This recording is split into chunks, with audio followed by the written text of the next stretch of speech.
with an accent like Mario Draghi, and just to show that we shouldn't take us too seriously, I like to show these pictures. This is the second week. It's a shorter week because it's the holidays, and it was a very good week. The performance was particularly good. Um, every trade management style would have done more or less the same thing, so about 10R. So if you're risking a unit of risk of 1% of your account, for instance, so you would have made 10%. Now, with all this, more or less, this trade management styles, did I make 10R? No, I didn't. Did I make 10%? No, I didn't, and I didn't for a vast number of reasons. And I want to draw your attention to this thing in yellow here. You really need to remember all the warnings and the caveats that I spoke about in the first video of this series. I'm not going to bother you again. Just go back and read them if you don't remember. Actually, print them out if you want. Everybody has printed them out here. So very good week. When you have very good weeks, everything falls into the right place. The fees were pretty much in line, about 20% impact of fees. It's a lot, obviously, but remember this is a scalping system, and we execute a pretty high number of trades.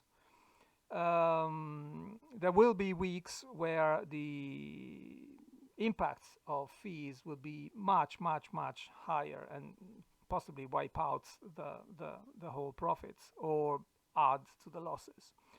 Also, quite important to notice that because the markets were moving quite well, all the filters, the trend filters I am testing, not necessarily using, but testing, didn't work.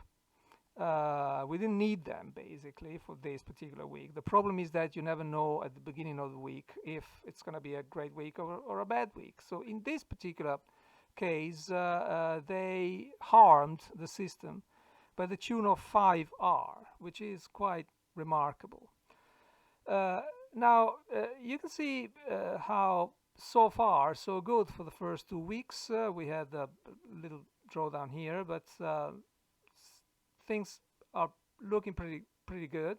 And contrary to the general wisdom, still the getting out of half hour by risking 1 is still the more profitable strategy. But this is really early days. As usual, you can see all the trades in our blog, but rather than just showing numbers, which is boring even for us, I'm going to use a couple of examples from what happened this week, just to show a couple of points. I'm using cable, the pound against the dollar, to show what a good day looks like when everything is fine and brilliant, and what a bad day looks like. The 7th of April was a good day. I explained in general basic terms what the system does. It's a breakout system. It's based on this extremely complicated and very secretive indicator that I developed in decades of experience. Joking, of course. This is a very easy one, but I'm not going to tell what it is. This is the first breakout that we encounter. Obviously there was a breakout here, but it was before London Open, this line here. We don't trade before London Open, so it was too late for us. This was great. Got in, entered quite aggressively, and after a little bit of thinking at this yellow line here, which is a big round number, it went to 1R. Brilliant. Next, this level is now based on this high here. This is a difficult high with a spike, but anyway, that's a level. We enter, immediately goes to 1R. Brilliant. This even goes to 2R. It's quite a lot to say about management styles. We had some discussion in the trading room, whether it's better to use this particular level or wait for this particular level. But I don't want to talk about that now.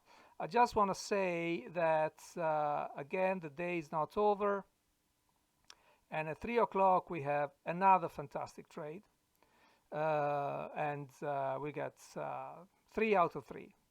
Brilliant. Everybody's happy, and you feel like a genius.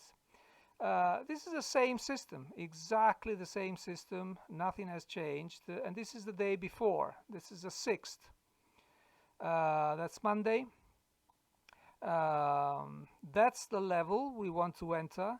We actually entered here. There was a little bit of slippage, and enough to prevent the trade to go to 1R, half R, and enough to stop us out at break even. And so then the market went up without us. So that's the first frustration of the day. And it's not just over. This is a worse frustration because this is the new level. You enter here. This is a trap.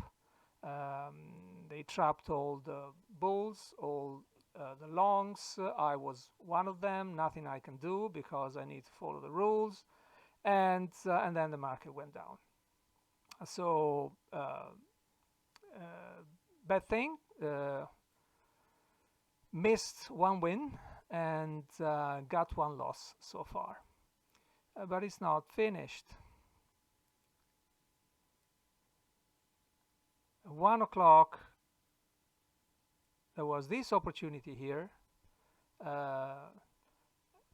What happened here is that also there was a 1:30 some sort of news. So I closed down the position before the 1:30, also because I didn't like this spike, and I was a little bit overcautious. Probably I would have made half R, depending if you're interested in half R.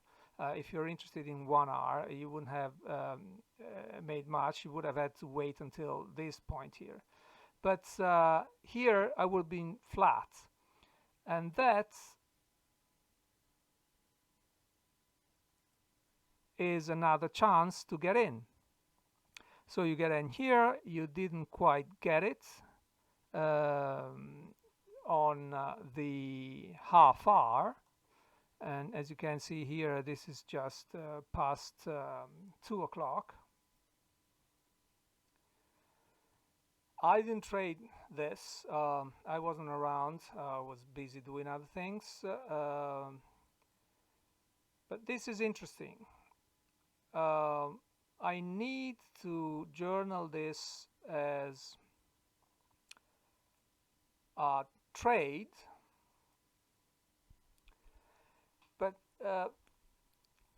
just want to show how difficult sometimes journaling is. On one side, you follow the rules. The rules are saying that you should enter here because your new level is this one. It's about 3 o'clock. At 3 o'clock, there were some news, but this line here is big round number, and as a principle, I don't enter just below, long just below a big round number, or short just above a big round number. And if you put this as a rule, you have to follow the rule. So I just wanted to illustrate this point and say, well, if this is your rule and you enter after the marked as clear the big round number, let's say 5 points, you would have had this trade here. You wouldn't have reached the break-even point, and it would have gone down, and this was a loss. The other thing I tend to do is, if I have to interpret what I would have done, I try to journal the worst case scenario. And this is something that it stayed with me for a long time after I learned how easy it is to, even if you go back and back test, to fall prey of wishing to have done the right thing. There's always an unbelievable element of optimism when you back test.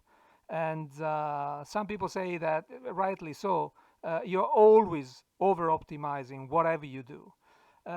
So although this wasn't for me a trade to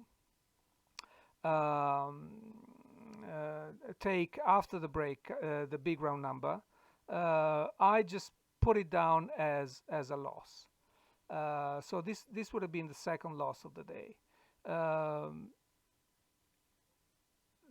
The big round number filter is one of those things where, you know, if you follow the rules, you have to enter at this level here. But really, is now this big round number as important as it usually is? I don't think so, because look how many times it went up and down, and just almost disregarding the fact that it was there. And in any case, if it goes up here, it rarely stopped at this level. It just tested this level up here. So I would have entered at this particular point. But again, as I explained, following the rules with the minimum possible level of discretion would have meant that you would have entered here, and this would have been a loss, and you have to journal as a loss. Okay, I hope this is helpful. If there are any questions, just let me know. Bye.